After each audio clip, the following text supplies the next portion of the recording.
Hi అండి, అందరికీ నమస్కారం. రమీజ్యోతి కథల ప్రపంచానికి స్వాగతం. చంద్రహాస ప్రణయం 8వ భాగంలోకి వెళ్దామా? ఇది చూసే ముందు భాగాలను చూడడం మర్చిపోవద్దు. ఇక కథలోకి వెళ్దాం. చంద్రహాస అరుపు విని పడుగున తనను చేరుకున్నాడు బయటే కూర్చున్న ఆదిత్య. ఆ అరుపుకు అమ్మమ్మ కూడా లేచి కూర్చుంది. మంచంపై చంద్రహాస పక్కన కూర్చుని తనను ఎదకు హత్తుకుని ఏం కాలేదు, ఎవరు లేరు, ఏం కాదు అంటూ వీపుపై నిమిరాడు ఆదిత్య.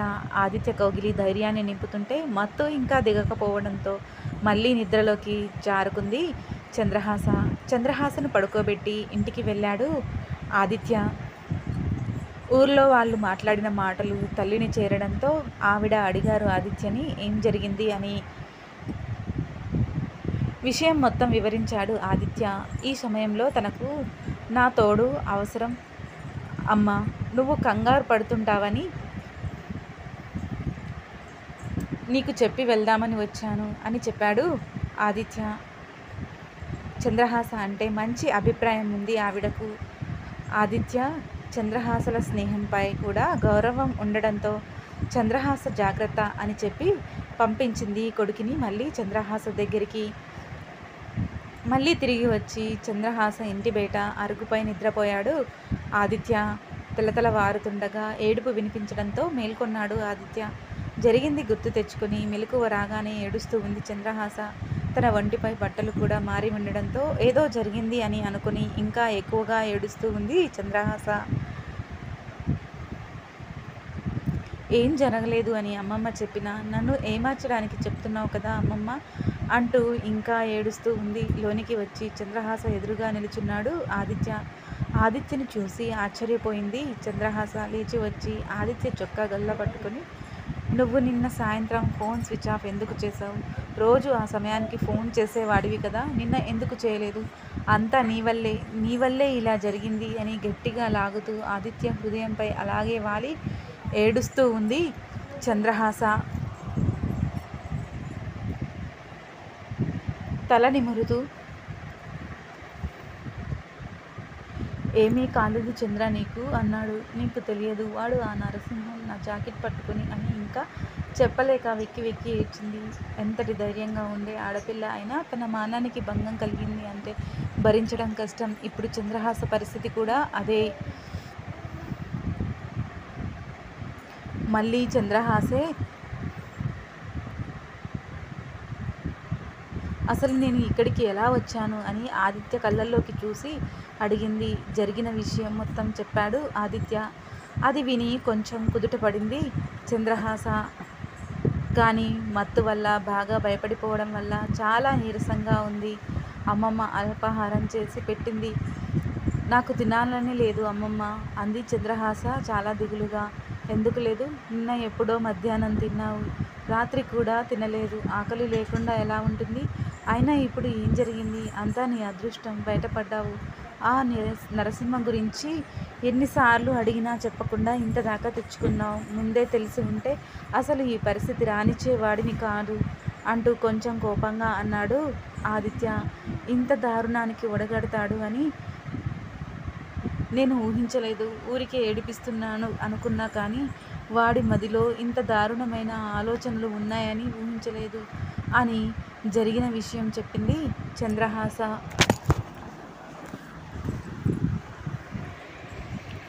అది వింటూనే ఆదిత్య రక్తం మరిగిపోయింది, పిడికిళ్ళు బిగుసుకున్నాయి. వాడిని చంపకుండా అనవసరంగా వదిలిపెట్టాను అని అనిపించింది ఆదిత్యకి. అది చూసి ఆదిత్య చేతులను తన చేతులలోకి తీసుకుని, నువ్వు రాకుండా ఉంటే ఈ చంద్రహాస బ్రతికి ఉండేది కాదు అని మళ్ళీ ఏడ్చింది చంద్రహాస. పిచ్చి పిచ్చిగా మాట్లాడావంటే కొట్టేస్తాను అని చంద్రహాసను హృదయానికి హత్తుకున్నాడు ఆదిత్య. సరే కానీ తిందువురా అని కింద కూర్చుని చంద్రహాసను కూడా పక్కన కూర్చోబెట్టుకున్నాడు. అమ్మమ్మ చేతిలోని ప్లేట్ తీసుకొని కలిపి చంద్రహాస నోటి దగ్గర ముద్ద పెట్టాడు ఆదిత్య. కళ్ళలో నీళ్ళతో నోరు తెరిచింది చంద్రహాస. నువ్వు కూడా నిన్నటి నుండి ఏమీ తిని ఉండవు కదా అని చంద్రహాస కూడా ఆదిత్యకి తినిపించింది. వారిని అలా చూసి, భగవంతుడా, ఈ పిల్లలిద్దరినీ ఇలాగే జీవితాంతం ఒకరికి ఒకరుగా ఉండని స్వామి అని అనుకుని కళ్ళల్లో కారుతున్న నీటిని తుడుచుకుంది అమ్మమ్మ. చంద్రహాసను మామూలుగా చేయడానికి తనతో ఎక్కువ సమయం గడుపుతూ వారం రోజులు ఊళ్ళోనే ఉండిపోయాడు ఆదిత్య. వారం తర్వాత ఆ రోజు సాయంత్రం పొలం దగ్గర చెట్టు కింద కూర్చున్నారు ఇద్దరూ కూడా. అవునురా, ఇన్ని రోజులు సెలవులు ఇచ్చారేంటి నీకు అంటూ అడిగింది చంద్రహాస ఆదిత్యని. ఎవరు చెప్పారు సెలవులని? నిన్ను విడిచి వెళ్ళాలని అనిపించలేదు, అందుకే ఉండిపోయాను అని అన్నాడు ఆదిత్య. ఆదిత్య అలా చెప్పడం చాలా సంతోషంగా అనిపించింది చంద్రహాసకి.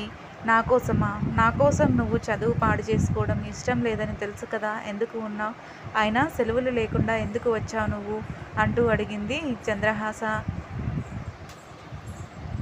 నీకో మంచి విషయం చెప్పి నీ కళ్ళల్లో ఆనందం చూద్దామని వచ్చాను అని అన్నాడు ఆదిత్య. అవునా, ఏంటి ఆ విషయం? చాలా ఉత్సాహంగా అడిగింది చంద్రహాస. తనకు జాబ్ ఇచ్చిన విషయం చెప్పాడు ఆదిత్య. నిజంగా చాలా అంటే చాలా సంతోషపడింది చంద్రహాస. ఇన్నాళ్ళు ఇలాంటి ఒక వార్త కోసమే ఎదురు చూస్తూ ఉంది.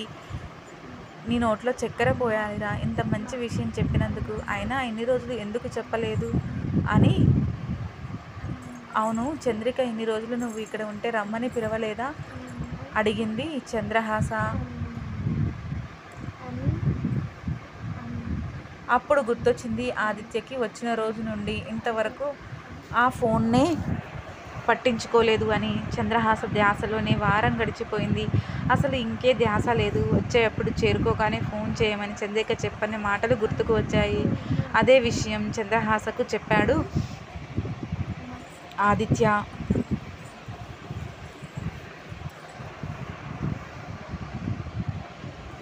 ఇన్ని రోజుల్లో ఒక్కసారి కూడా తనకు ఫోన్ చేయాలని గుర్తుకు రాలేదా? గొప్ప ప్రేమికుడివిరా నువ్వు. అసలు నువ్వు నిజంగానే తనని ప్రేమిస్తున్నావా? ప్రేమిస్తే క్షణం కూడా మరుపు అనేది ఉండదు కదా అని అంది చంద్రహాస. చంద్రహాస మాటలకు ఆలోచనలో పడిపోయాడు ఆదిత్య. ఆలోచనలో ఉన్న ఆదిత్యను గమనిస్తూ, చంద్రిక గుర్తొచ్చింది కదా, నేనేదో సరదాగా అన్నాలేరా, ఇప్పుడు నేను బాగానే ఉన్నా కదా. ఎలాగో ఆ నరసింహాన్ని ఊళ్ళో లేకుండా చేశావు. ఇంకా ఏంటి భయం చెప్పు. నువ్వు వెళ్ళు కాలేజీకి, చంద్రిక ఎదురు చూస్తూ ఉంటుంది అని ఆ రోజుకు వీడ్కోలు చెప్పింది ఆదిత్యకి చంద్రహాస. ఇంటికి వెళ్తూ దారంతా చంద్రహాస అన్న మాటల గురించే ఆలోచిస్తూ ఉన్నాడు ఆదిత్య. నిజంగా నేను చంద్రికను ప్రేమిస్తున్నానా? మరి తను ఎందుకు ఒక్క క్షణం కూడా గుర్తుకు రాలేదు? అదే చంద్రను ఒక్క క్షణం కూడా తలవకుండా ఉండలేను కదా. ఎప్పుడు ఫోన్ పట్టుకుని తిరిగే నేను చంద్ర పక్కన ఉండడం వల్లే కదా ఫోన్ ఊసే మర్చిపోయాను అనుకున్నాడు ఆదిత్య.